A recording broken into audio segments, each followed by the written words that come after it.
Welcome to Mystery Archives. It was supposed to be a final getaway before life pulled the three of us in different directions. Me, Marcus, and Sarah, friends since the days we could barely reach the pedals of our bikes. We'd planned this trip to the Blackwood coast in Oregon for months, specifically targeting a stretch of shoreline so remote that GPS signals tended to die, miles before you even saw the ocean. We weren't looking for a crowded campsite with RVs and Wi-Fi. We wanted the raw, salt-sprayed isolation of the Pacific Northwest. We arrived late on a Friday afternoon. The mist was so thick, it felt like driving through wet wool. After hiking for nearly 3 hours through dense, towering firs, the forest suddenly gave way to a jagged cliffside, overlooking a gray, churning sea. We set up our camp on a plateau hidden from the main trail, feeling like the only 3 people left on Earth. The first night was uneventful, just the crackle of the fire and the rhythmic boom of the waves against the rocks below. But the next morning, Marcus found something. He'd gone down to the tide pools to see what the ocean had washed up, and he came back looking pale, beckoning us to follow him. "You guys aren't going to believe this," he said, his voice dropping to a whisper. He led us further down the coast, past a series of sea caves, to a structure that shouldn't have been there. Tucked into a crevice of the cliff was a concrete bunker, half swallowed by the earth and weathered by decades of salt air. It looked like a relic from World War II, a coastal lookout point long forgotten by the military. The heavy steel door had been rusted through at the hinges, hanging precariously open like a metal tongue. Sarah was hesitant. "Maybe we shouldn't. It looks structurally unsound." But Marcus was already clicking on his tactical flashlight. "It's solid concrete." "Sarah, come on. Where's your sense of adventure?" I followed him in, and Sarah, not wanting to be left alone on the beach, reluctantly trailed behind. The air inside was freezing and smelled of stagnant water and something metallic, like old coins or dried blood. Our boots crunched on glass and debris as we moved deeper into the dark. In the center of what appeared to be an old communications room, sitting atop a rusted metal desk, was the object. It wasn't a helmet, but an iron visage, a heavy, oversized mask forged from a dark, lusterless metal that seemed to absorb the light of our flashes. It wasn't shaped like a human face. It was too long, with a jawline that tapered into a sharp, cruel point. Instead of 2 eye holes, it had 6 narrow, horizontal slits, arranged in pairs down the forehead and cheeks. "What the hell is this?" I muttered, leaning closer. The craftsmanship was disturbingly precise. There were no welds, no seams. It looked like it had been grown rather than made. Marcus reached out. "Look at the engravings." Around the edges of the mask were tiny, etched symbols that looked like distorted constellations, or perhaps a language that had never been spoken by human tongues. As Marcus picked it up, the sound of the ocean outside seemed to vanish. The silence in the bunker became absolute, heavy enough to make my ears pop.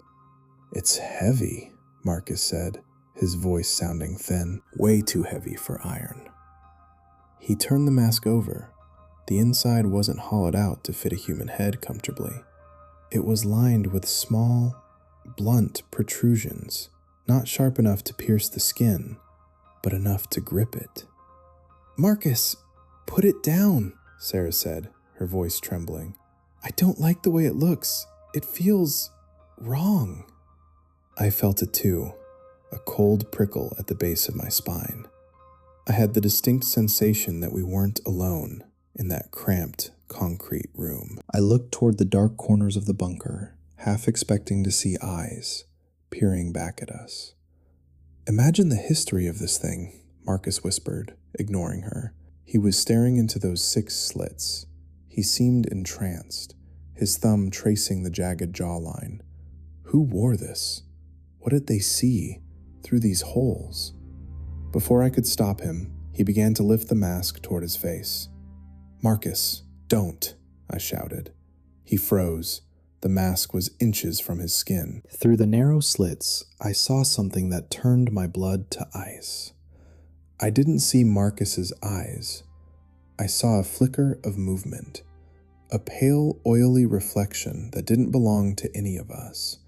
It was as if something was already inside the mask, waiting for a face to latch onto. A low, vibrating hum began to emanate from the walls of the bunker. It wasn't a sound you heard with your ears. You felt it in your teeth. Marcus's hands started to shake, but he wasn't pulling the mask away. He was pulling it closer. His expression was blank. His pupils dilated until his eyes were nothing but black voids.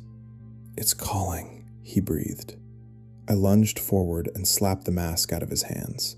It hit the concrete floor with a thud that felt far heavier than it should have, a sound like a lead weight hitting a coffin. The moment the contact was broken, the hum stopped. Marcus stumbled back, gasping for air as if he'd been underwater. He looked at his hands, then at us, his eyes wide with genuine terror. I couldn't stop," he choked out. "I felt like it was pulling me in, like it was hungry." "We're leaving. Now," I said, grabbing him by the jacket. We didn't look back. We scrambled out of that bunker, back onto the beach, and didn't stop running until we reached our campsite. We packed our gear in record time, throwing things into our packs without care. The forest, which had seemed peaceful the day before, now felt predatory. Every shadow between the fir trees looked like a tall, faceless figure waiting for us to pass. We hiked back to the car in total silence, the only sound being our heavy breathing and the distant, mocking roar of the ocean. As I started the engine and pulled away from the trailhead, I looked in the rearview mirror. For a split second, I saw a shape standing on the edge of the tree line. It was tall, impossibly tall, and where its face should have been, there were 6 horizontal glints of light, reflecting the moonlight. I didn't tell Marcus or Sarah. We never spoke about that trip again. Marcus moved away a month later, and Sarah won't even go near the coast anymore. As for me, I still have dreams about that bunker. In the dreams, I'm the one picking up the mask. And in the dreams, I don't have anyone to stop me from putting it on.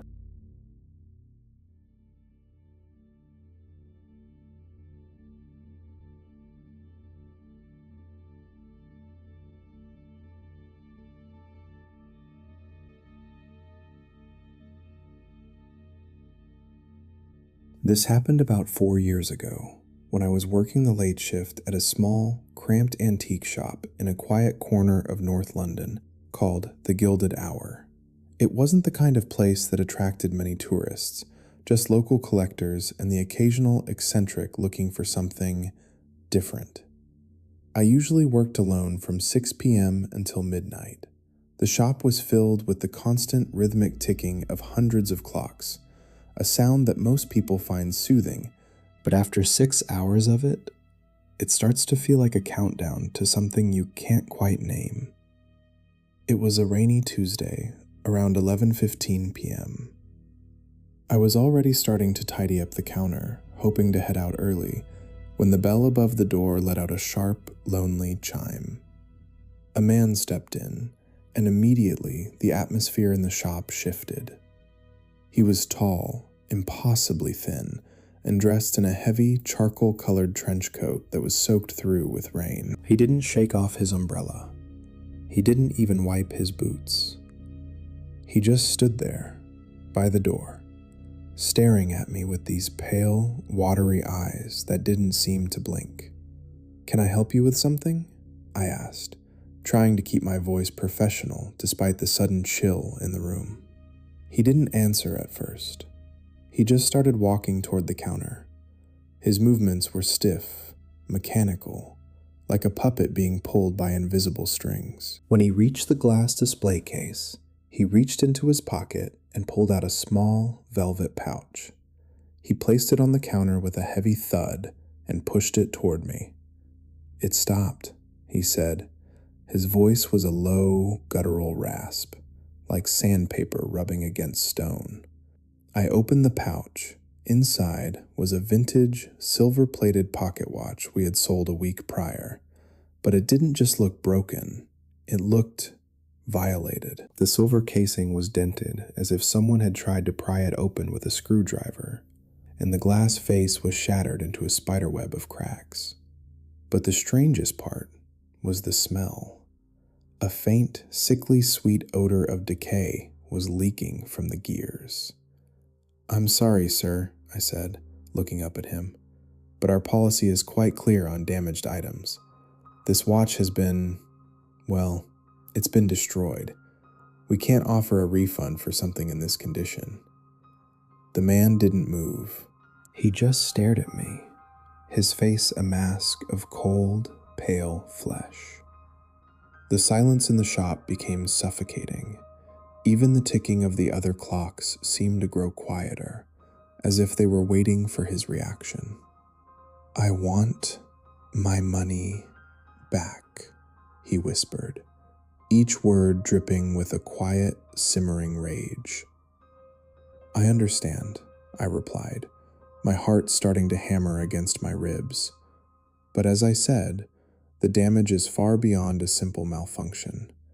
If you'd like, I can leave a note for the owner, and he can call you in the morning."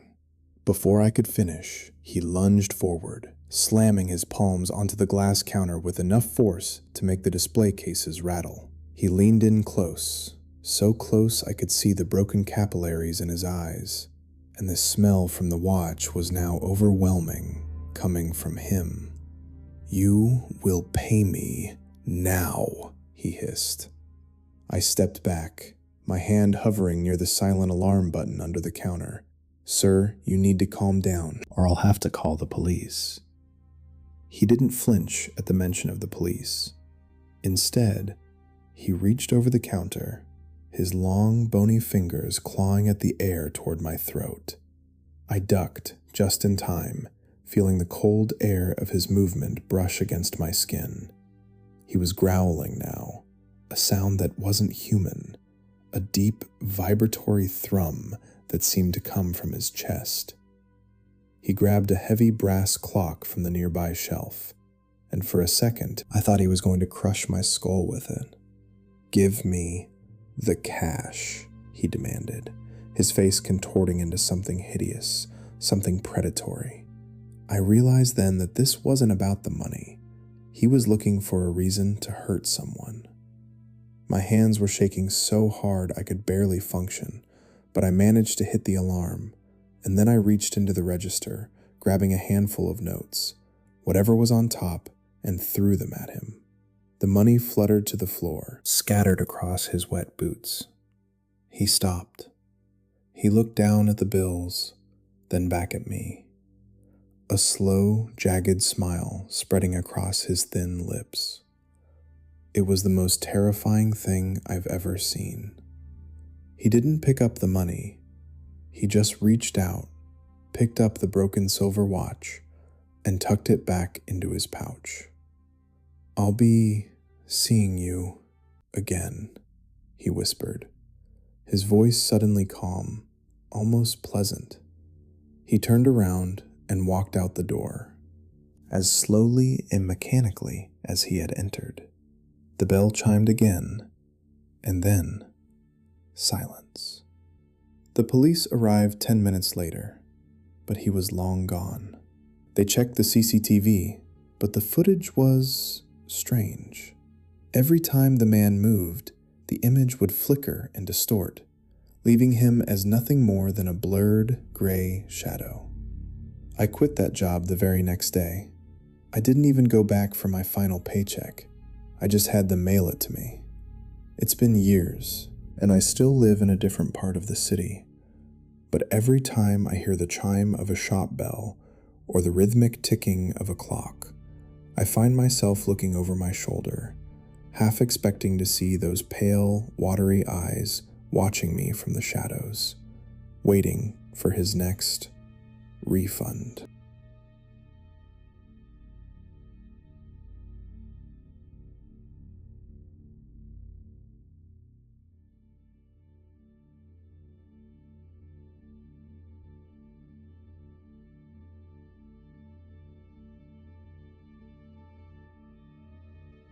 It was the tail end of August, 1985.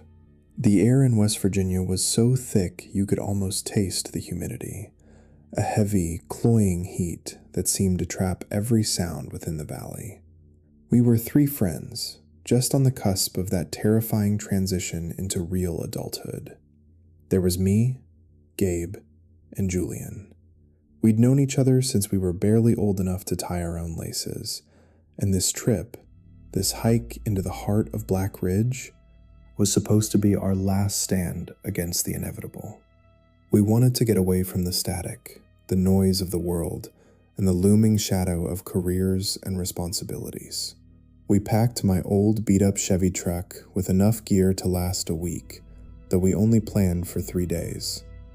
Looking back, I think we were overcompensating for a subconscious fear we couldn't quite name, a fear that the world we knew was about to disappear. The drive to the trailhead took nearly 6 hours. As the asphalt turned to gravel, and the gravel turned to dirt, the trees began to close in. These weren't the managed, friendly forests you see in postcards. These were the Appalachians, old, dark, and indifferent to human presence. The locals in the last town we passed, a place called Oak Haven, didn't look at us with hostility, but with a kind of weary pity, the way you look at a bird that's flown into a window. We reached the trailhead at Black Ridge around 3 p.m. The sun was a dull orange disk hanging behind a veil of gray clouds. "You sure about this, Leo?" Gabe asked, adjusting the heavy straps of his frame pack. He was always the cautious one, the one who read the weather reports and checked the topographical maps twice. "It's just a mountain, Gabe," I said, trying to sound more confident than I felt. "We hike in 5 miles, set up near the Limestone Gorge, and spend 2 nights drinking beer and staring at the stars. What's the worst that could happen?" Julian, who had been uncharacteristically quiet since we left the main road, just nodded. He was a photographer, or at least he wanted to be.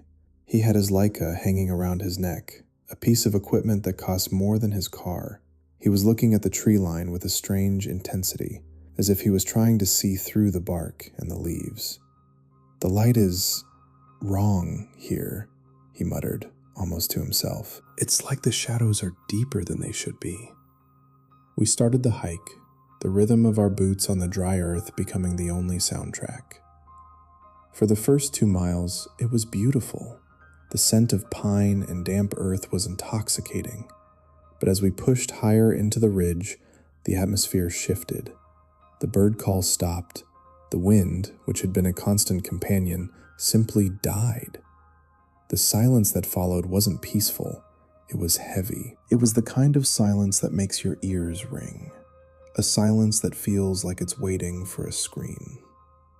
We reached the clearing near the Limestone Gorge, a place the map called the Devil's Throat, just as the last of the light was bleeding out of the sky. We set up our tents in a triangle, a small fortress of nylon and zippers against the encroaching dark. We built a fire, the flames licking at the dry wood, casting long, flickering shadows that seemed to dance just at the edge of our vision. Gabe was trying to lighten the mood, telling stories about our high school days, but the forest seemed to absorb his words. Every time he laughed, the sound felt thin, fragile. Julian didn't join in. He sat by the fire, his camera in his lap, staring at the black wall of trees. "Did you hear that?" Julian asked, his voice cutting through Gabe's story. We stopped. We listened. At first, there was nothing. Then, a sound drifted through the trees. It wasn't a branch breaking or a coyote howling. It was a rhythmic, metallic thrum. A low, vibrating sound that seemed to come from the ground itself. "It's probably just a logging operation, miles away," I said, though I knew there were no logging roads within 20 miles of the throat. "It's not machinery," Julian whispered. It's singing." We stayed up late, none of us wanting to be the first to retreat into the thin protection of our tents. But eventually, exhaustion won. We crawled into our sleeping bags, the fire dying down to a bed of glowing embers. I remember looking at the silhouette of the trees against the starlight, thinking that they looked like skeletal hands reaching for the sky. I fell into a fitful sleep, filled with dreams of gray water and rusted wire. I woke up at exactly 3:14 a.m. I know the time because I checked my watch. The green glow of the dial felt like the only light in the universe. The silence was back, but it was different. It felt occupied. I sat up, my heart hammering against my ribs. "Gabe?" I whispered. A muffled groan came from the tent to my left. "Yeah, I'm awake." Gabe's voice was shaky. "Did you hear that shuffling?" "Where's Julian?" I asked, my dread reaching a boiling point. We didn't wait to put on our boots. We scrambled out of our tents, our flashlights cutting frantic arcs through the mist that had rolled in during the night. The mist was thick, cold, and smelled of wet stone and old iron. Julian's tent was open. The flap was torn, as if something had pulled it from the outside. His sleeping bag was empty, but his Leica, his prized possession, was lying in the dirt, the lens shattered. "Julian!" we screamed. "Julian, answer us!" We ran toward the tree line, our lights reflecting off the white mist, making it impossible to see more than 10 feet ahead.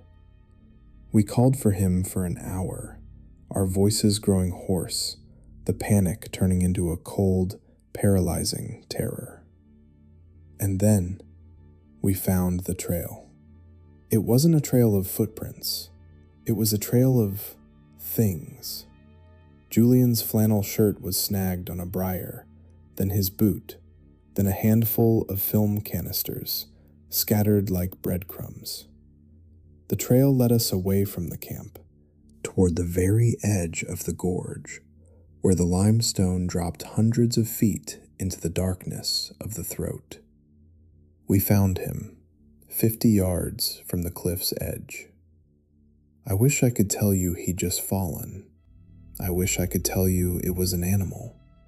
But what we saw, it was a masterpiece of cruelty. Julian was integrated into an old, gnarled cedar tree. His body wasn't just lying there. He had been woven.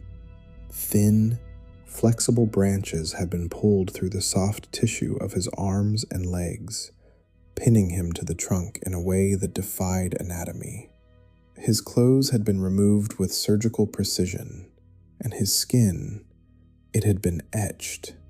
Hundreds of tiny geometric patterns had been carved into his chest and face, not deep enough to cause a fatal bleed, but enough to turn him into a canvas of red. But the worst part, the part that still keeps me awake 40 years later, was his mouth. It hadn't been sewn shut. It had been filled with stones. Smooth, river-worn pebbles had been packed into his throat until his jaw was unhinged. And on each stone, a single letter had been painted in what looked like dark, dried sap. He was still alive when we reached him, just barely. His eyes rolled toward us, wide and clouded with an agony that no human should ever have to endure. He tried to speak, but the only sound was the clicking of the stones in his throat. Oh, God. Julia Lang. Gabe collapsed to his knees, his flashlight falling into the brush. I reached out to touch him, to try and cut the branches, but the moment my hand brushed the bark, that metallic thrum returned. It was louder now, a deafening roar that vibrated through my bones. From the darkness of the gorge, something began to rise. It wasn't a ghost. It wasn't a monster. It was a shape, tall, spindly, and draped in a tattered cloak of what looked like woven human hair. It moved with a twitching, unnatural grace, its head a mass of tangled wire and bone. We didn't save him. We couldn't.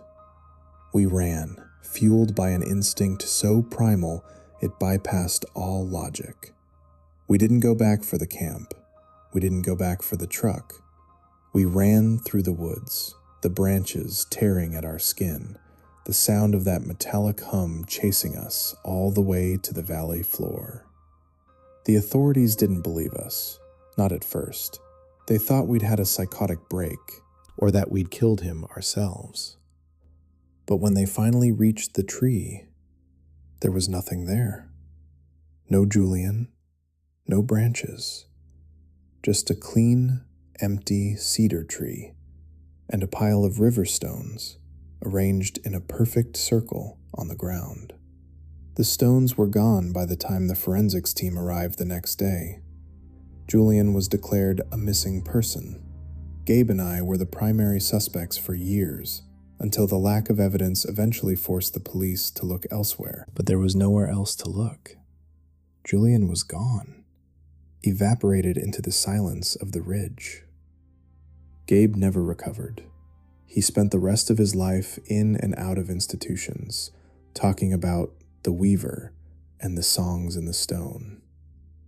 I moved to the city, as far from the mountains as I could get. I surrounded myself with the noise of traffic and the glare of neon, anything to drown out the silence.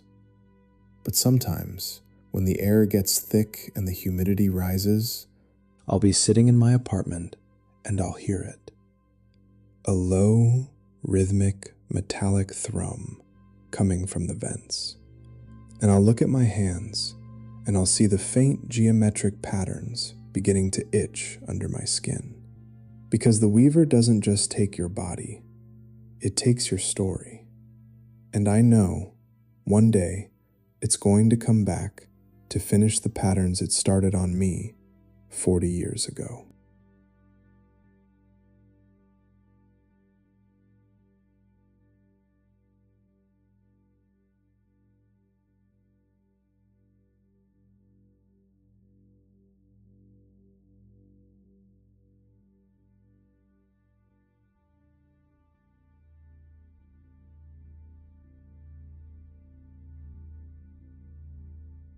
This happened back in the winter of 1998, a year that feels like a different lifetime altogether. I had just dropped out of university and was looking for anything that paid more than minimum wage and didn't require me to talk to people.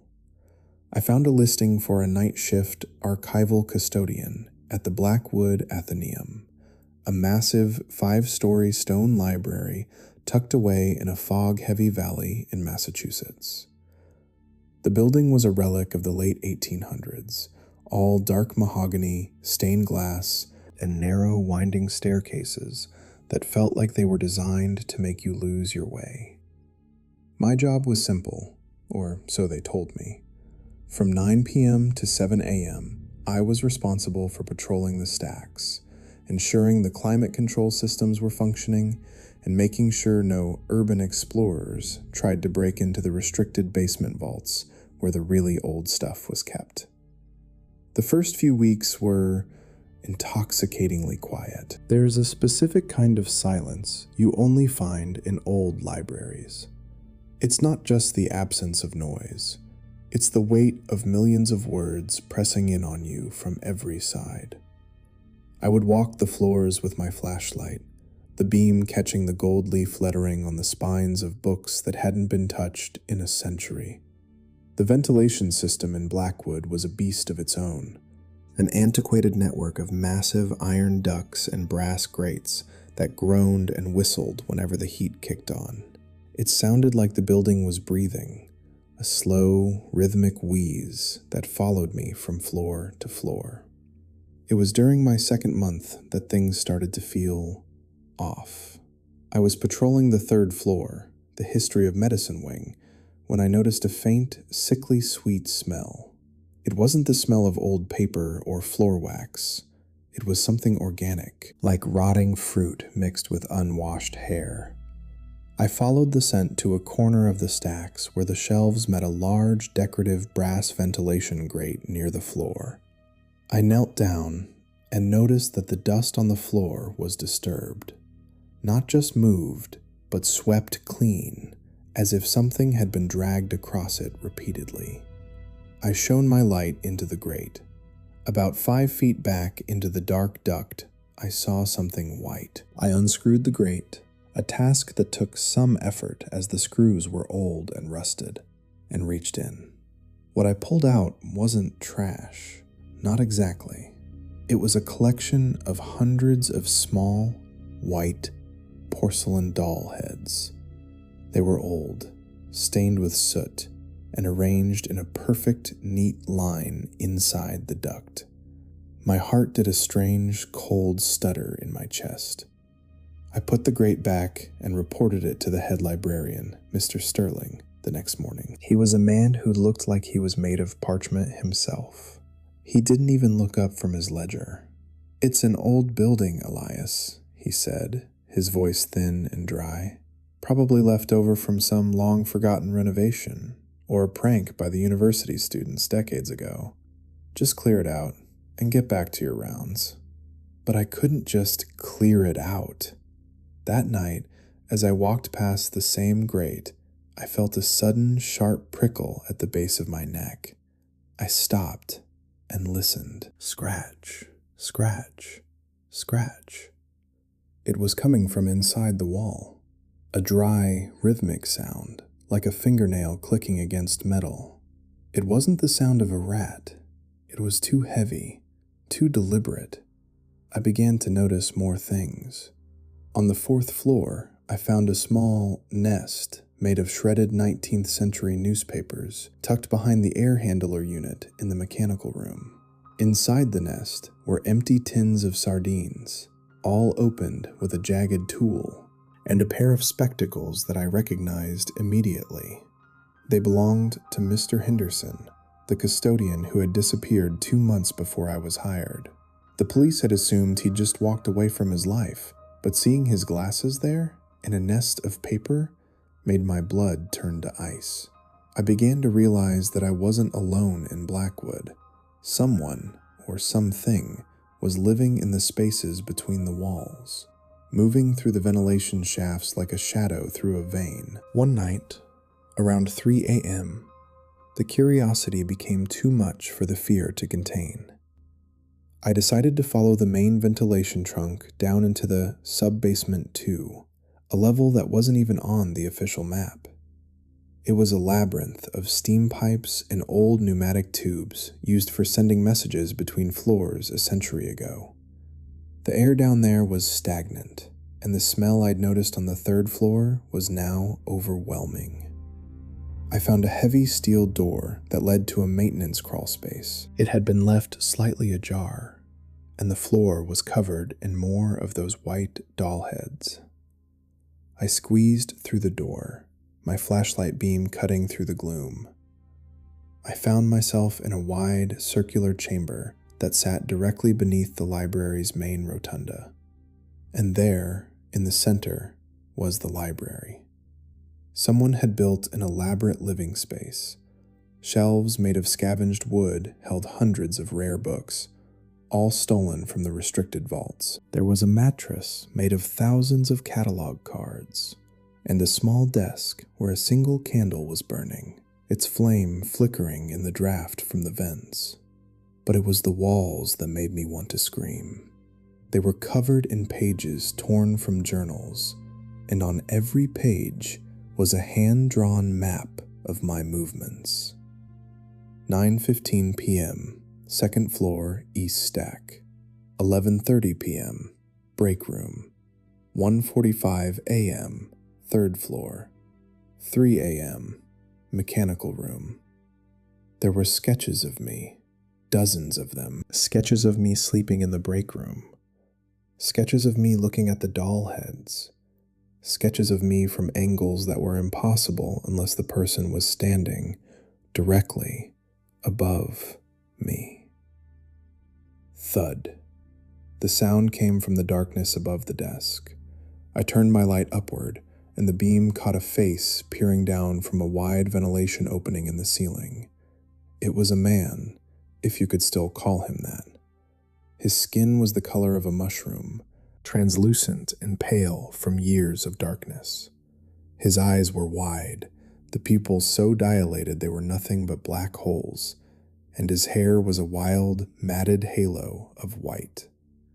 He was draped in a cloak made of stitched-together book covers. He didn't scream.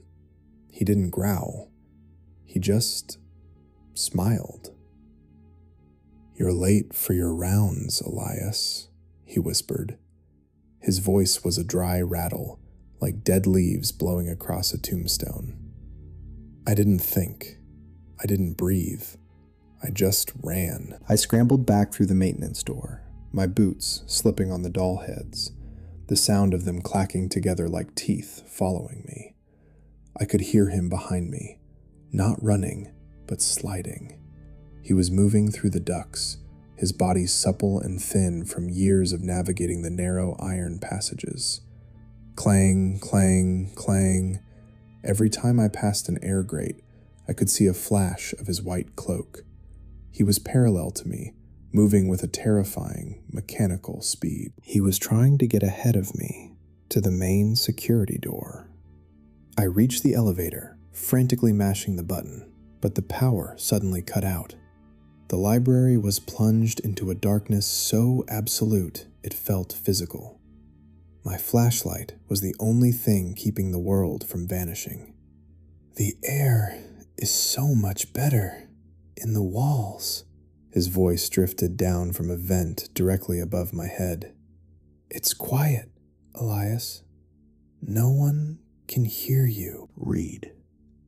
I found the service stairs and flew up them, my heart hammer striking against my ribs, my lungs burning with the cold, dusty air. I reached the main floor and lunged for the heavy oak doors, but they were locked from the outside, a security measure I had forgotten in my panic. I was trapped in the rotunda. I turned around, my light sweeping across the dark rows of bookshelves, and then I saw it. One of the grates on the second floor balcony was open. The scholar was perched on the railing like a massive, pale crow. He jumped. He didn't fall like a man. He glided, his cloak catching the air. He landed on the floor with a soft, wet thud, just 10 feet away from me. He began to crawl toward me, his limbs moving in a jerky, insect-like fashion. "I need a new ending," he hissed, his long, dirty fingers reaching for my throat. I grabbed a heavy bronze bust of Homer from a nearby pedestal and swung it with everything I had. I felt it connect with his skull, a sickening, hollow crack, and he collapsed into a heap of white rags. I didn't stay to see if he was dead. I smashed the stained glass of a side window with a chair and threw myself out into the cold, midnight fog. I didn't stop running until I reached the police station 3 miles away. When the police returned to Blackwood, they found the sub-basement chamber. They found the nest. They found the stolen books and the maps of my life. But they didn't find the scholar. There was a trail of blood leading from the rotunda back into the ventilation system. They followed it for miles through the labyrinthine ducts, but it eventually just stopped. It was as if he had dissolved into the very air of the building. They also found Mr. Henderson, or what was left of him. He had been archived inside the walls of the rare book room, his body preserved by the dry, climate-controlled air, his mouth filled with the torn-out pages of his own security logs. I never went back to Blackwood. I heard they closed the library for a year for renovations, and when it reopened, they had replaced the entire ventilation system with modern, narrow, plastic piping. But even now, whenever I'm in a quiet room and the heat kicks on, I find myself staring at the air vents. I listen for the click of a fingernail against metal, or the dry rattle of a voice. Because I know that some people don't want to live in the world. They want to live in the stories, and in the dark, hidden places where the air is still and the silence is waiting to be filled.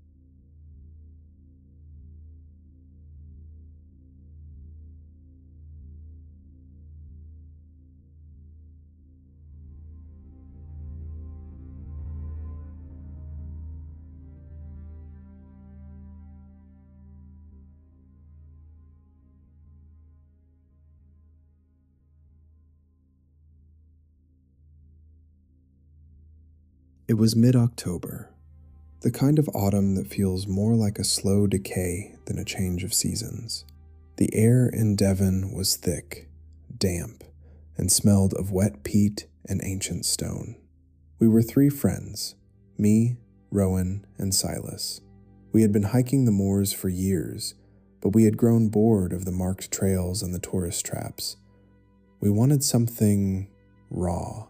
We wanted to find the Silent Quarter, a stretch of Dartmoor so desolate that even the sheep seemed to avoid it. We set out on a Friday morning, under a sky the color of a bruised plum. Silas was the one with the map, a tattered, hand-drawn thing he'd bought from an old man in a pub in Princetown. The man had told him it was a map of the old veins, the hidden paths used by tin miners centuries ago. "It's just another 3 miles, Silas said, his voice muffled by the thick scarf wrapped around his face. "Past the granite tors and into the dip. There's supposed to be an old quarry there, untouched since the Victorian era." Rowan wasn't so sure. He kept looking back at the horizon, where the mist was already beginning to swallow the peaks of the distant hills. "The fog is rolling in early," he muttered. "If we lose the trail now, we're spending the night on the heather. And you know what they say about the moors at night." I laughed it off, though a small, cold part of me felt the weight of the silence around us. Dartmoor doesn't just feel empty. It feels watchful. Every jagged rock looks like a crouching figure. Every rustle of the dry grass sounds like a whispered warning. We pushed on, our boots sinking into the saturated ground with a rhythmic, wet thwack. By the time we reached the edge of the quarry, the sun was nothing but a pale, sickly glow behind the clouds. The quarry was a massive, jagged wound in the earth, lined with walls of gray granite that seemed to bleed black water. It was silent, completely, utterly silent. No birds, no wind, just the sound of our own breathing, which felt far too loud in that hollow space. We scrambled down the loose scree, our flashlights cutting thin, desperate lines through the gathering gloom. That's when we found it. In the very center of the quarry floor, sitting atop a flat, unnatural plateau of stone, was a hatch. It wasn't a wooden door, and it wasn't part of any building. It was a heavy, rectangular slab of solid iron set directly into the bedrock. It looked like it had been forged in the bowels of a furnace, dark, pitted, and cold. But the strangest part were the chains. 4 massive, rusted nautical chains were anchored into the granite at the 4 corners of the hatch. They were pulled taut, crisscrossing over the iron plate and meeting in the center at a single, oversized padlock. The lock was the size of a man's head, and it was covered in deep, jagged gouges, as if something had been trying to gnaw its way through the metal. "What the hell is this?" Rowan whispered, stepping back. "A bunker? A storage vault?" Silas walked closer, his curiosity always outweighing his common sense. He knelt beside the hatch, his flashlight beam reflecting off the rusted surface. "There's no ventilation," he said, his voice trembling slightly. "No hinges on the outside. This isn't meant to be opened from the out. It's meant to be kept shut." He reached out, and before I could tell him to stop, he brushed his fingers against the iron. The moment he touched it, the silence of the quarry was broken. It wasn't a loud sound, it was a vibration, a low, rhythmic thrumming that we felt in the soles of our boots before we heard it with our ears. Thump, thump, thump. It sounded like a heartbeat, heavy and slow, coming from deep within the earth beneath the iron. "Silas, get away from there," I said, my voice cracking. But Silas didn't move. He was staring at the chains. "Do you see that?" he whispered.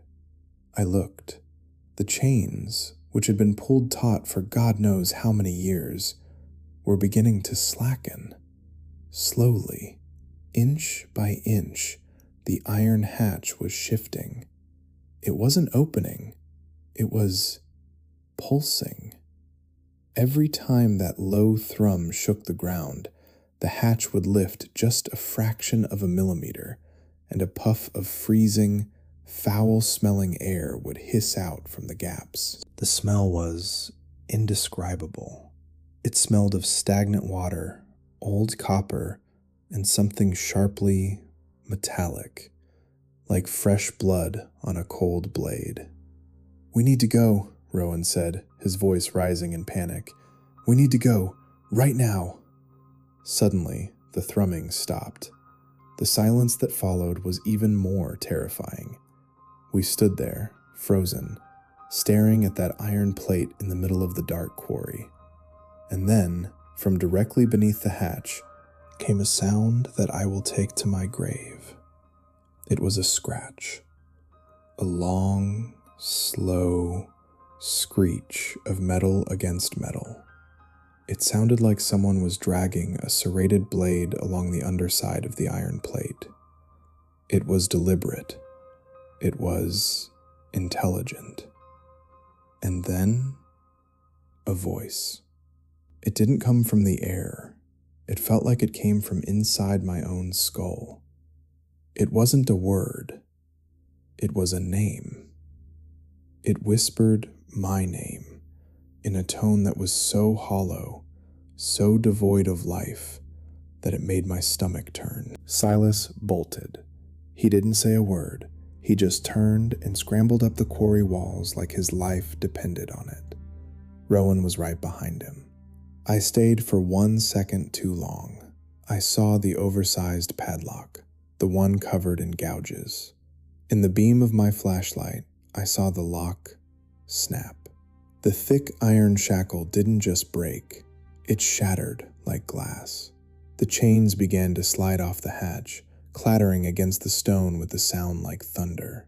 I didn't wait to see what came next. I ran. I climbed that granite wall until my fingernails were bleeding, my breath coming in ragged, panicked gasps.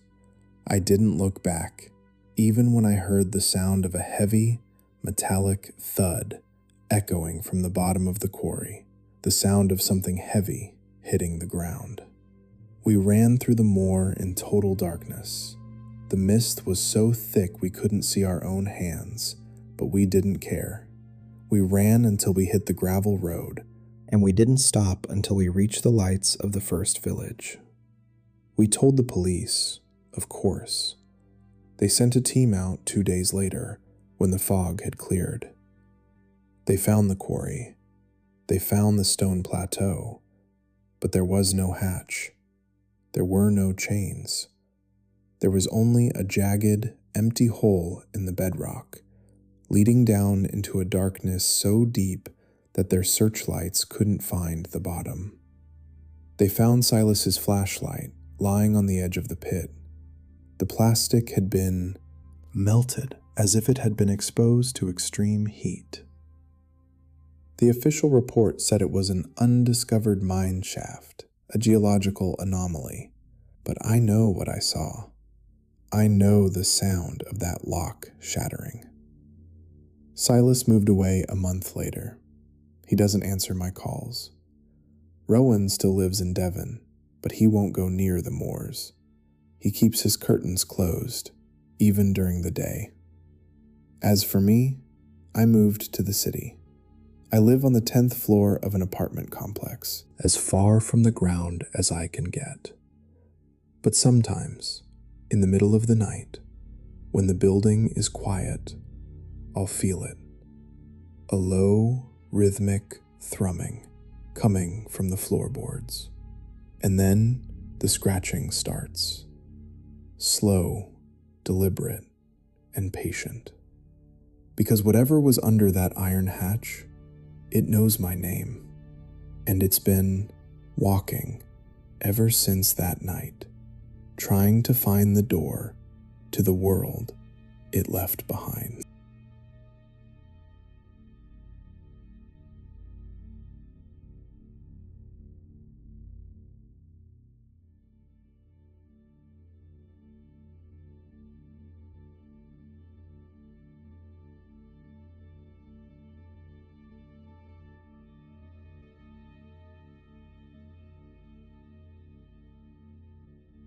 I've been working as a field service technician for a major banking security firm for about 6 years now. It's the kind of job that most people don't even think about. When an ATM in the middle of nowhere stops giving out cash or the security camera goes dark, I'm the guy they call to fix it.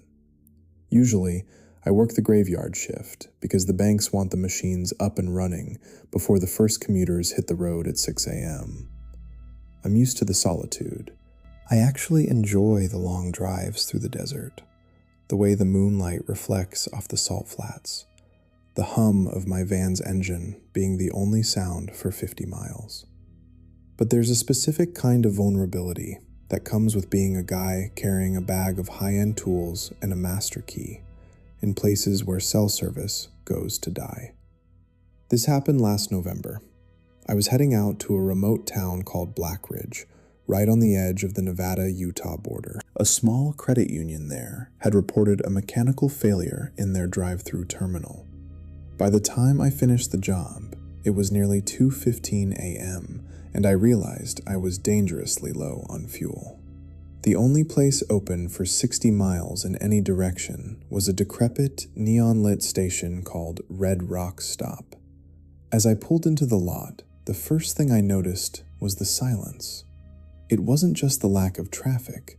It was a heavy, oppressive silence that seemed to swallow the sound of my tires on the gravel. There was only one other vehicle parked near the side of the building, a battered, matte black pickup truck with no plates, and the engine was still ticking, as if it had just been turned off. I stepped out of my van, the cold desert air hitting me like a physical wall. I walked toward the shop, my heavy toolbox clinking at my side. I just wanted to grab a coffee, pay for my gas, and get back on the highway. Inside, the station was dimly lit. One of the long fluorescent bulbs was flickering, casting jerky, erratic shadows across the aisles of stale snacks and motor oil. A young guy with a buzzed head and a vacant expression was sitting behind the plexiglass counter. But he wasn't looking at me. He was looking at the 3 men standing in the back corner by the coffee station. They were tall, broad-shouldered, and dressed in heavy, grease-stained canvas jackets. They didn't look like travelers. They looked like they belonged to the desert itself, like something carved out of the dry earth.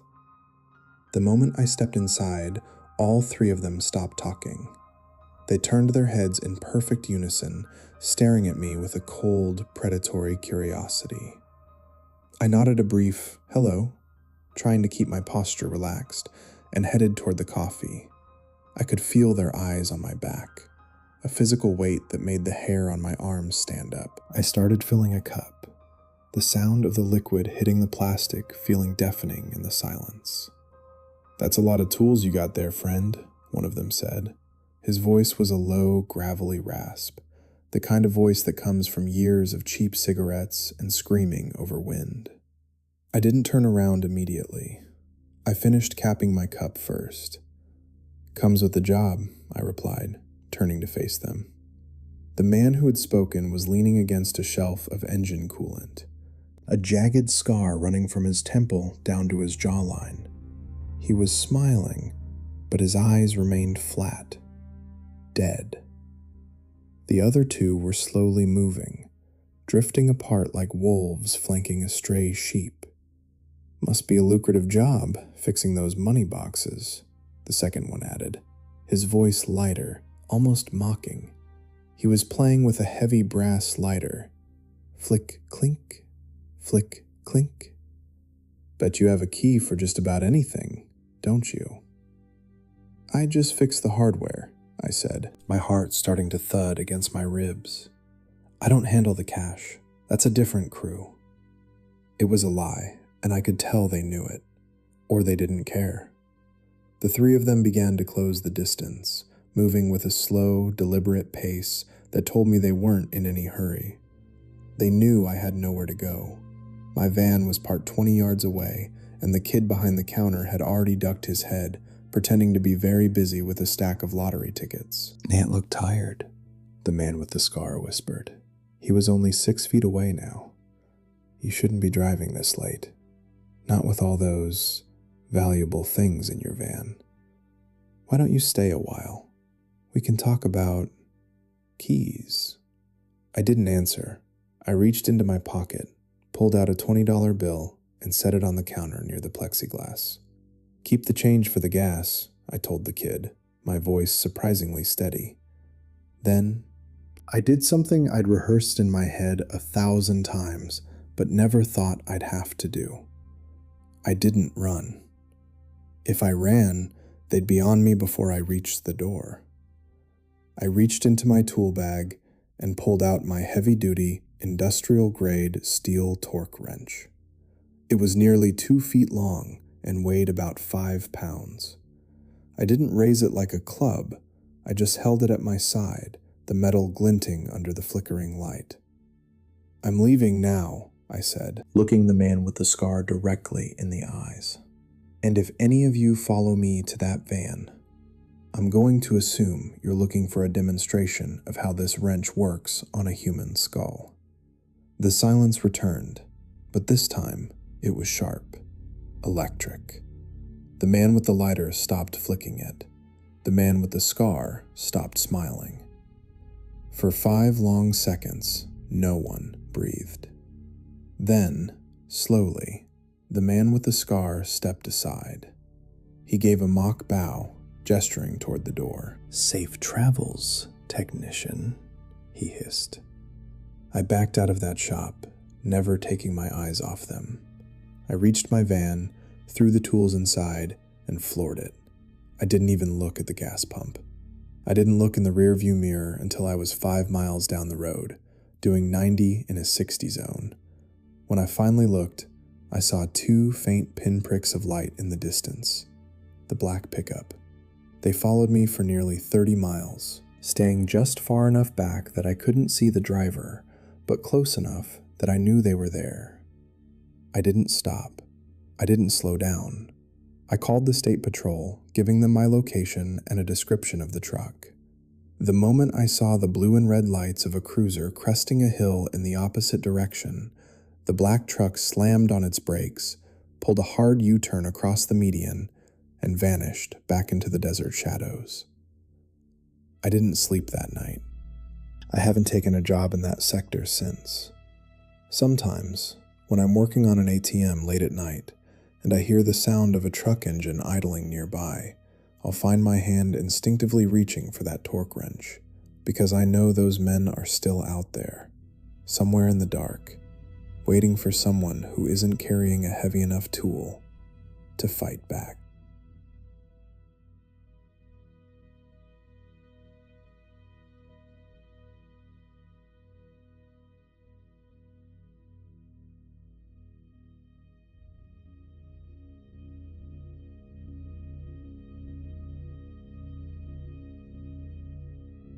This happened during the autumn of 2011, a time when I still believed that the deep woods were a place of healing, a place to escape the static of the city.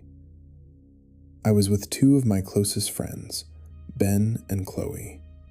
We weren't just casual hikers, we were experienced campers who lived for the isolation of the Northern California wilderness. We decided to head into a sector of the Blackwood Pines that wasn't even marked on the most recent Forest Service maps, a dead zone where the trees were so old and thick that they seemed to create their own weather. We'd planned this for months, the ultimate off-grid experience. We parked my truck at the end of a fire road that hadn't seen a tire in a decade and hiked another 12 miles in, crossing 3 different ridge lines until the world we knew felt like a distant, flickering memory. We set up our base camp in a natural clearing surrounded by towering redwoods and ancient pines, a place that felt, at first, like a cathedral of silence. But the silence didn't stay peaceful for long. The first night, it was the small things. The way the fire didn't seem to cast enough light. The way the shadows between the trees felt dense, as if they were physically pushing against us. Around 3 a.m., I woke up to a sound that I couldn't quite place. It wasn't the snap of a twig or the rustle of a predator. It was a wet, sliding sound, followed by a rhythmic thud. "Did you hear that?" Chloe whispered from her sleeping bag. She was wide awake, her eyes reflecting the dying embers of the fire. "Just a falling branch," I lied, though I knew branches didn't make a sound like meat hitting the earth. We stayed awake until dawn, listening to the forest breathe. When the sun finally began to bleed through the canopy, Ben was the first one out of the tent. I heard him gasp, a short, sharp intake of air that made my stomach drop. We stepped outside and saw it. Nailed to the trunk of a massive pine, exactly at eye level, was a foxtail. It hadn't just been cut off, it had been meticulously cleaned. There was no blood on the bark, no sign of a struggle. It was just there, a gray and orange flag fluttering in the morning breeze. "Someone's out here," Ben said, his voice trembling. "And they're fast. I didn't hear a single footstep." "Maybe it's a warning," Chloe muttered, her face pale. "Maybe we're on private land." We debated leaving right then, but we were 12 miles from the truck, and the hike back over the ridges was grueling. We convinced ourselves it was just a local hunter, a strange, territorial mountain man trying to scare off some city kids. We decided to stay one more night, a decision that I will regret for the rest of my life. That day, the forest felt different. It felt hostile. We didn't see any deer. We didn't hear any birds. It was as if the entire ecosystem had gone into hiding. We spent the afternoon reinforcing our camp, but the feeling of being watched, of being studied, was overwhelming. It felt like eyes were on us from every dark crevice and behind every ancient trunk. Night fell, and with it came a cold, cloying mist that moved through the pines like a living thing. We didn't sit by the fire that night. We crawled into our tent early, clutching our hunting knives, the 3 of us huddled together in the center of the floor. I fell into a shallow, feverish sleep, and that's when the smell started. It wasn't the smell of wood smoke or pine. It was the smell of a slaughterhouse, a thick, metallic copper scent that seemed to seep through the nylon walls of the tent. It was so heavy I could taste it in the back of my throat. None of us spoke. We just sat there in the dark, listening. Slap, slap, slap. It was the sound of something wet hitting the ground, circling the tent in a perfect, slow rhythm. It went on for hours. Every few minutes, a low whistling sound would drift through the air, a sound that wasn't a bird and wasn't a man. It was something in between. When the first light of morning finally arrived, we didn't even wait to pack. We burst out of the tent, desperate to get to the trail. But we didn't get far. Surrounding our tent in a perfect, unbroken circle, exactly 10 feet from the entrance, were the foxes. There were 12 of them. Each one had been surgically locked. Every inch of fur and skin had been removed with a precision that was terrifying to behold. They were placed in a seated position, their red, muscular bodies facing inward, staring at our tent with empty, lidless eyes. There was no mess, no entrails scattered, no blood on the pine needles. Whoever had done this had harvested the skins and then arranged the remains as if they were guests at a dinner party. And in the center of the circle, right in front of our tent flap, was a pile of 12 tiny white fox skulls stacked into a perfect pyramid. "Oh God," Chloe retched, turning away from the sight. Ben grabbed his pack, his eyes wild. We run. We don't stop. We run. We abandoned half our gear. We didn't care about the tents, the stoves, or the supplies. We ran through the blackwood pines, our boots heavy, our hearts screaming in our chests. Every time I looked back, I felt like I saw a flash of something gray and live moving between the trees, keeping pace with us, just out of sight.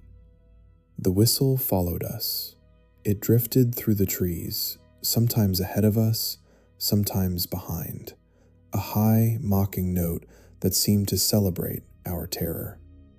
We reached the truck 4 hours later, our clothes torn, our skin covered in scratches. I fumbled with the keys, my hands shaking so hard I nearly dropped them into the dirt. As I pulled away, I looked in the side mirror. Standing in the middle of the fire road, just at the edge of the mist, was a figure. It was tall, draped in a heavy cloak made of dozens of gray and orange fox skins, stitched together with what looked like sinew. It didn't have a face, only a mask made from the bleached skull of an elk. It didn't move. It didn't wave. It just stood there, watching us vanish into the distance. We never went back to Blackwood. We never reported it to the police. Because what could we say? That a mountain spirit had lot da some foxes? They would have laughed at us, or arrested us for animal cruelty. It's been over a decade now. Ben and I don't talk anymore. Chloe won't even go into a public park if there are too many trees. And as for me, I still can't sleep in total silence. Because every time the world gets too quiet, I start to hear it. That wet, sliding sound. The sound of something being meticulously removed. And then that high, thin whistling coming from the shadows of the vents, telling me that the circle isn't finished yet.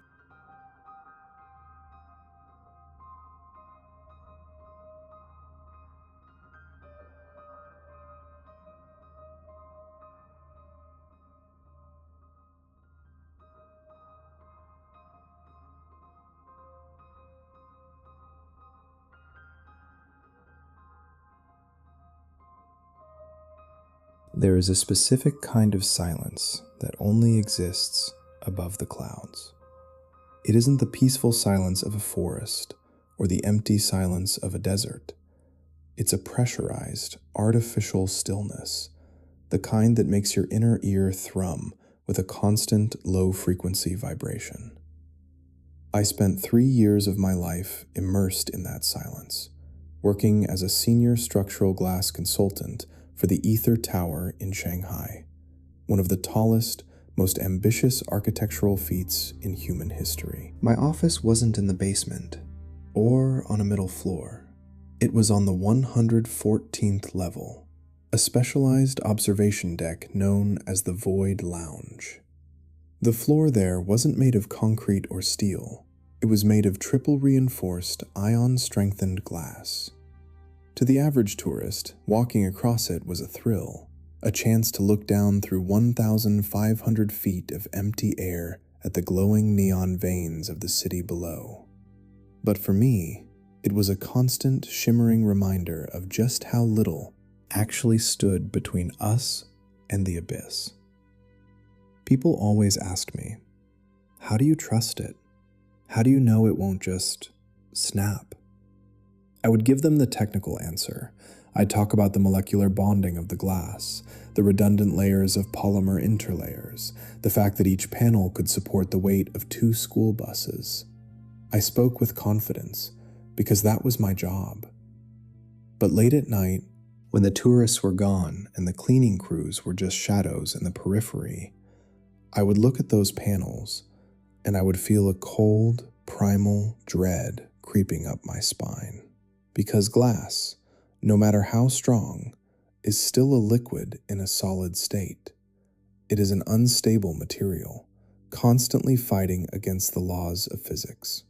The incident that changed everything happened in October, during the peak of the typhoon season. The wind was screaming against the exterior of the building, a high-pitched metallic wail that made the entire structure sway just a few centimeters back and forth. It's a normal part of the design. Buildings like the Ether are built to be flexible, like a reed in the wind. But that night, the sway felt heavier, more deliberate. I was performing a routine ultrasonic scan on the VIP floor, looking for microscopic stress fractures that the naked eye could never see. My colleague, Kaito, a man who had spent 20 years inspecting high-rises, was working on the opposite end of the lounge. We didn't talk much. The pressure differential always made our voices sound thin and hollow. Around 2 a.m., Kaito stopped. I saw him kneeling over panel 42B, the one that sat directly over the main structural pylon. He didn't have his scanner out. He was just staring. "Leo," he called out, his voice barely a whisper over the roar of the wind outside. "You need to see this." I walked over, my boots making a dull, ringing sound on the glass. I knelt beside him, expecting to see a scratch from a tourist's shoe, or perhaps a minor delamination of the polymer layer. But what I saw made my breath catch in my throat. It was a footprint, not a smudge from a shoe, but a bare footprint, printed clearly on the inside layer of the glass, between the second and third sheets. It was pale, almost translucent, as if the person who left it had been made of mist. But that wasn't the part that made my blood run cold. The footprint was followed by a series of long, thin scratches. They looked like fingernails, clawing at the glass from the inside, trying to find a way through the molecular bond. "That's impossible," I muttered, my hand shaking as I reached for my magnifying glass. "These panels were sealed in a vacuum chamber in Germany. There's no air between these layers, let alone enough space for a person." Kaito didn't answer. He was looking further down the panel. Following the scratches was a fracture. It wasn't a standard crack. It didn't look like a spider web. It looked like a vein, a dark, pulsating line that was slowly, agonizingly spreading across the surface of the glass. And as I watched, the fracture moved. It didn't just grow, it slithered. The wind outside hit the building with a sudden, violent gust, and the ether tower let out a groan that sounded like a dying animal. The glass beneath us, the very floor we were kneeling on, let out a sharp, crystalline pop. "We need to evacuate this level," Kaito said, his face turning a sickly shade of gray. "Kaito, look." I pointed to the glass. The fracture had stopped moving. It had formed a shape, a word. It was written in a jagged, archaic script that I couldn't recognize, but the meaning felt clear in my mind. It was a countdown. Suddenly, the lights in the lounge flickered and died. The only illumination came from the lightning flashes of the storm outside, casting chaotic, strobing shadows across the floor. In one of those flashes, I saw something. A figure standing on the glass just 5 feet away from us. It was impossibly tall, and its body was made of the same fractured, jagged material as the crack in the floor. It had no face, just a vertical slit that glowed with a faint, cold blue light. It wasn't standing on the glass. It was part of it. The figure stepped forward, and with every footfall, the glass beneath it shattered into a million tiny diamonds. Yet it didn't fall. It was as if it was drawing the strength of the building into itself. "Leo, run!" Kaito screamed. We bolted for the service stairs, our feet skidding on the now unstable surface. I could hear the glass failing behind us, a series of rapid-fire explosions that sounded like a machine gun. The diamond glass, the pride of our engineering firm, was turning into sand. As I reached the heavy steel door of the stairwell, I looked back one last time. Kaito hadn't made it. He was standing at the edge of the fracture, his eyes wide with a terror so deep he couldn't even scream. The figure had reached him and was placing a long, crystalline hand on his shoulder. The lightning flashed again, and the entire VIP floor, panel 42B through 60G, simply vanished. There was no sound of breaking glass, only the roar of the wind. Kaito and the figure were gone, swallowed by the black mouth of the night. I don't remember the hike down the 114 flights of stairs. I don't remember talking to the police, or the engineers, or the grieving families. The company covered it up, of course. They blamed it on a structural resonance anomaly caused by the typhoon. They reinforced the floors with steel plating, obscuring the view, and they paid me a very large sum of money to never, ever speak of what I saw. But I still see it. Every time I walk into a modern building, every time I see a glass elevator or a floor-to-ceiling window, I feel that vibration in my teeth. I look for the pale footprints, for the slithering veins in the silica, because I realized that night that we aren't just building towers to reach the sky. We are building cages, and the thing that lives in the glass, the thing that was born from the pressure and the height, it's tired of being stepped on. It's waiting for the next storm, the next sway, the next microscopic fracture. And one day, the glass won't just break, it will open. And when it does, there won't be anywhere left to hide.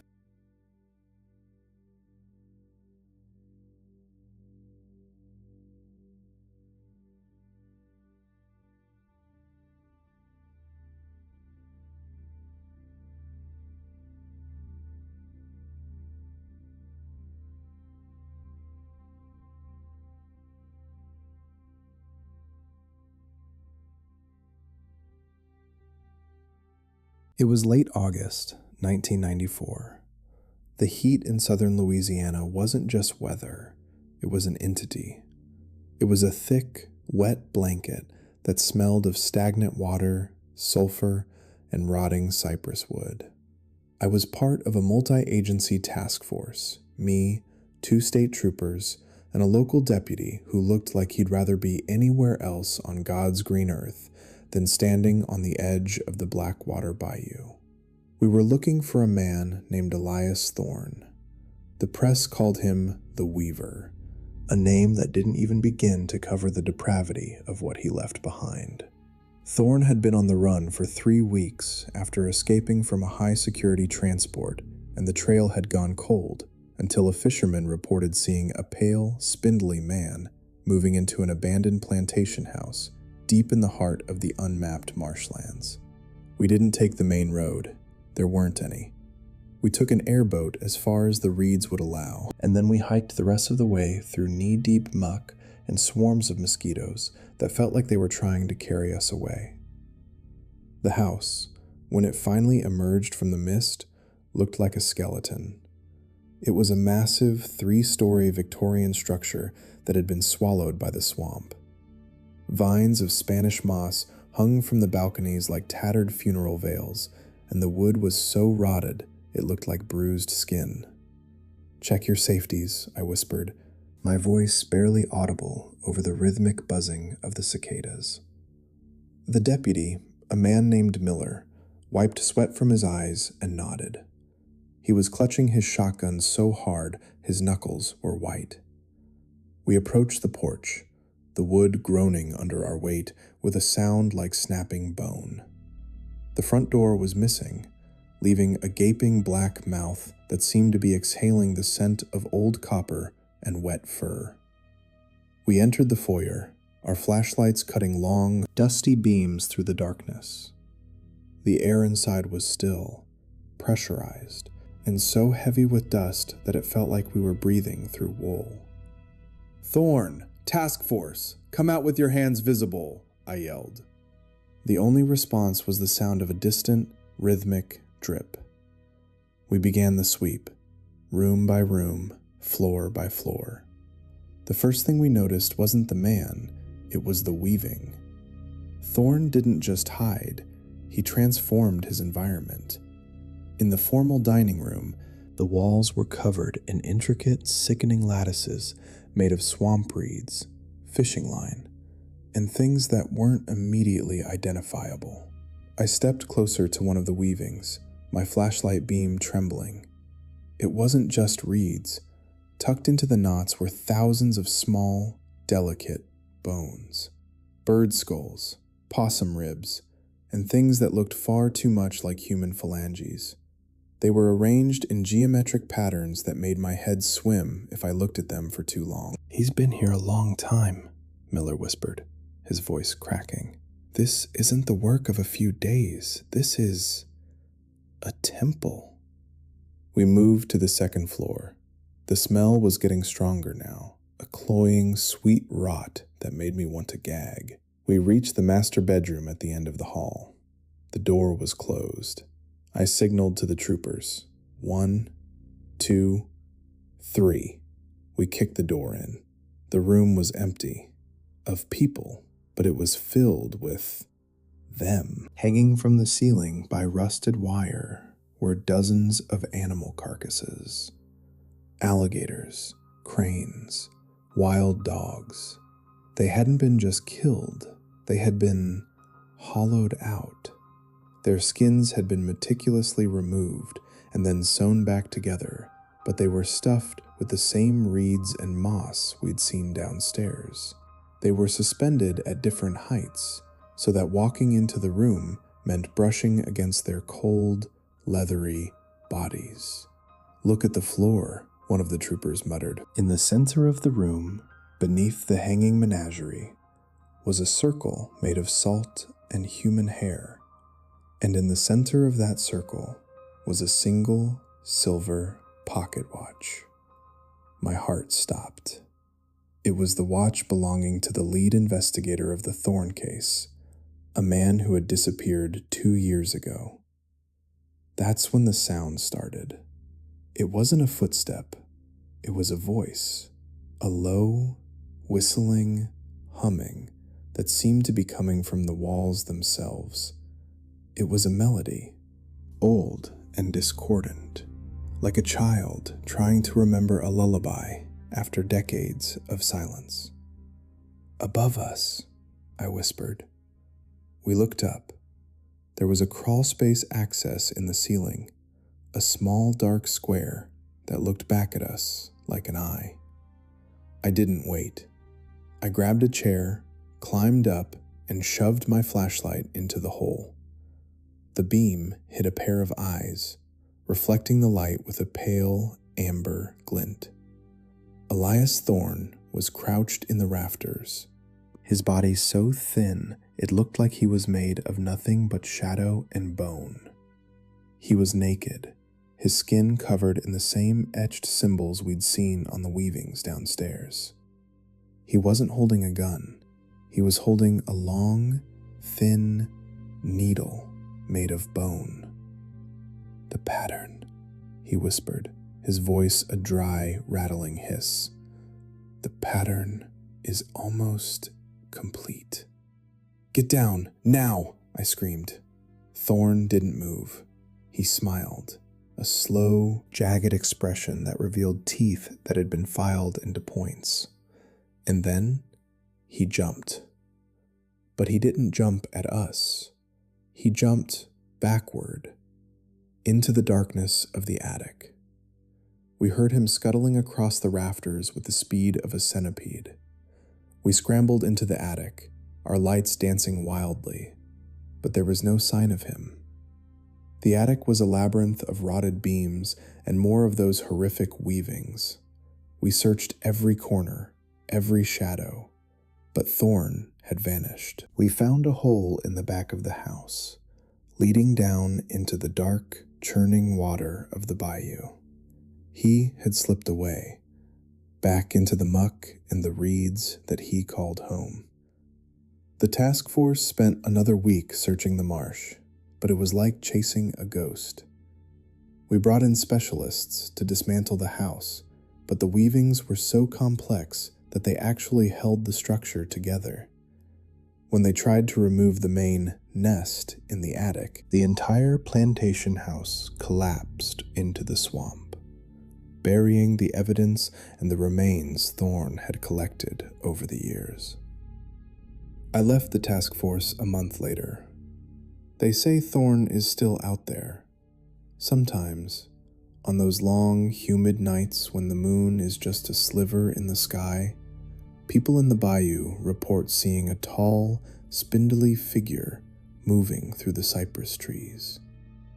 They say they hear a low, discordant humming drifting across the water. And every now and then, a fisherman will find something in his nets. Not a fish, but a small, intricate knot made of reeds and silver wire, with a single white bone tucked into the center. I don't go near the water anymore. I move to the mountains, where the air is thin and the ground is solid stone. But even here, I find myself checking the ceiling of my bedroom. I listen for that dry, rattling hiss, and I wonder if the pattern Thorn was weaving was ever really finished.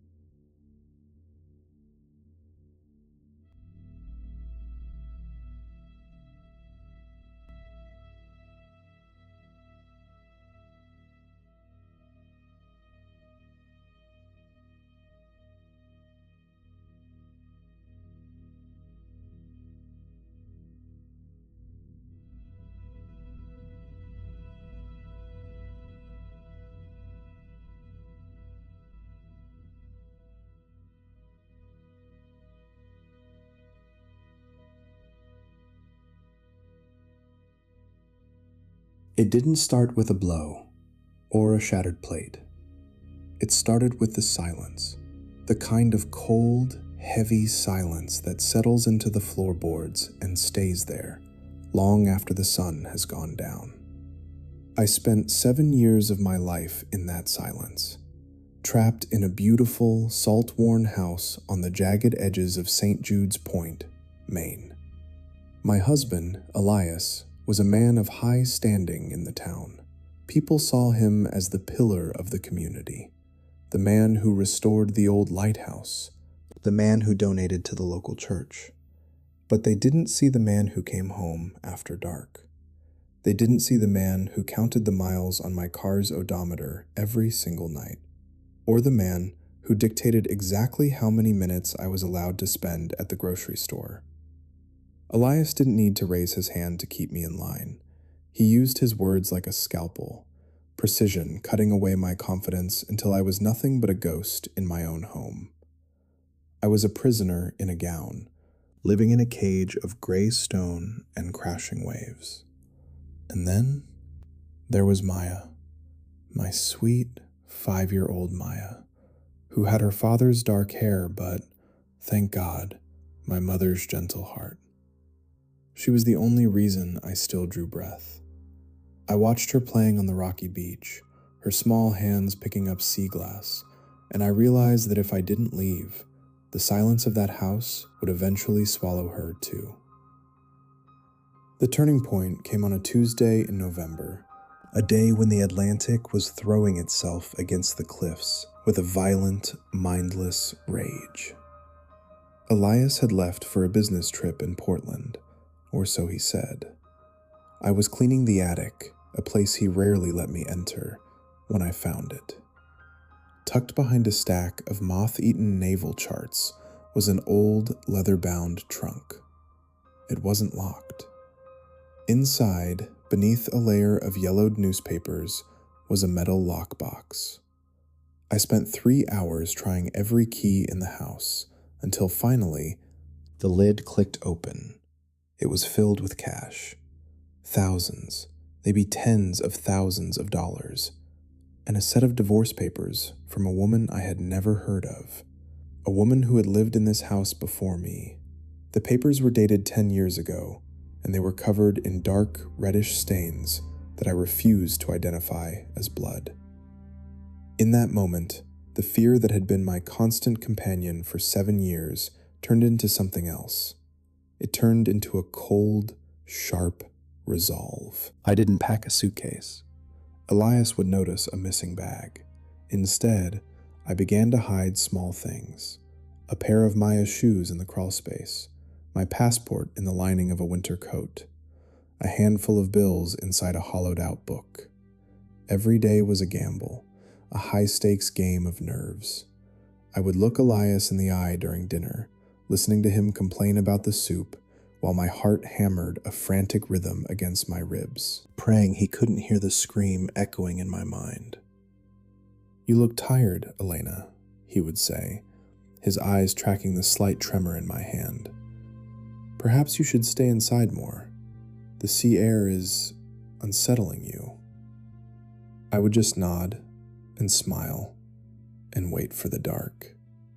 The night of the escape arrived with a nor'easter, a storm so powerful it shook the very foundations of the point. Elias was downstairs, drinking his scotch and staring out at the white-capped waves. I had already put Maya to bed, her small bag tucked under her mattress. The plan was simple and terrifying. At 2 a.m., when the tide was at its highest and the wind was at its loudest, I would take Maya out through the cellar door. I had hidden an old bicycle with a child seat in the bushes near the main road, 2 miles away. I sat on the edge of my bed for 3 hours, watching the clock. Tick, tick, tick. The sound of the lighthouse beam sweeping past the window was the only light I had. When the hand finally hit the 12, I stood up. I didn't make a sound. I moved like a shadow, picking up Maya and pressing my hand over her mouth to keep her from crying out in her sleep. She was so light, so fragile. We reached the cellar door. The iron bolt was rusted, and every millimeter of movement felt like a thunderclap. I pulled and pulled until finally it slid back. We stepped out into the rain, the wind trying to push us back into the house. We were halfway to the bushes when I heard it, the sound of the front door slamming open. "Elena!" His voice carried over the roar of the storm, a jagged, furious sound that made my blood run cold. I didn't look back. I couldn't. I ran, my boots slipping on the wet rocks, Maya clutching my neck with everything she had. "Mommy, I'm scared," she whimpered. "Don't look back, Maya. Just hold on." Just hold on. I reached the bushes. I grabbed the bicycle, but my hands were shaking so hard I couldn't get the lock open. I could see his flashlight beam cutting through the rain, moving toward us like a searchlight. He was gaining on us, his footsteps heavy and rhythmic. Snap! The lock finally broke. I threw Maya into the seat and pedaled with a strength I didn't know I possessed. The road was a river of mud, the wind trying to knock us over, but I didn't stop. I pedaled until my lungs felt like they were filled with broken glass. until my legs were nothing but lead. I reached the highway, and for a moment I thought we were lost. The road was empty, nothing but black asphalt and the driving rain. And then a set of headlights appeared in the distance. I didn't care who it was. I stood in the middle of the road, waving my arms like a madwoman. The truck screeched to a halt, a massive semi-trailer that smelled of diesel and old coffee. The driver was an older man, with kind eyes and a face like a crumpled map. "Get in," he said, not asking any questions. He'd seen women like me before. As we pulled away, I looked back at the lighthouse of St. Jude's Point. In the distance, I saw a small, lone figure standing on the edge of the cliff, illuminated by the rotating beam. Elias. He wasn't running anymore. He was just standing there, watching his world vanish into the dark. We didn't stop until we reached the border. I changed my name. I changed Maya's name. I used the cash from the lockbox to buy a small cottage in a town that isn't on any map, a place where the air doesn't smell like salt, and the silence is actually peaceful. Maya is 12 now. She doesn't remember the house on the cliffs. She doesn't remember the cold, calculated silence of her father.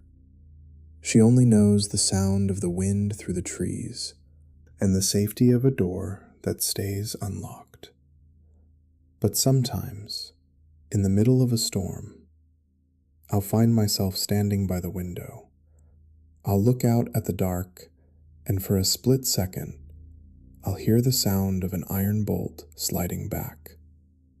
I'll feel that cold metallic breath on my neck, and I'll realize that you never truly escape the lighthouse.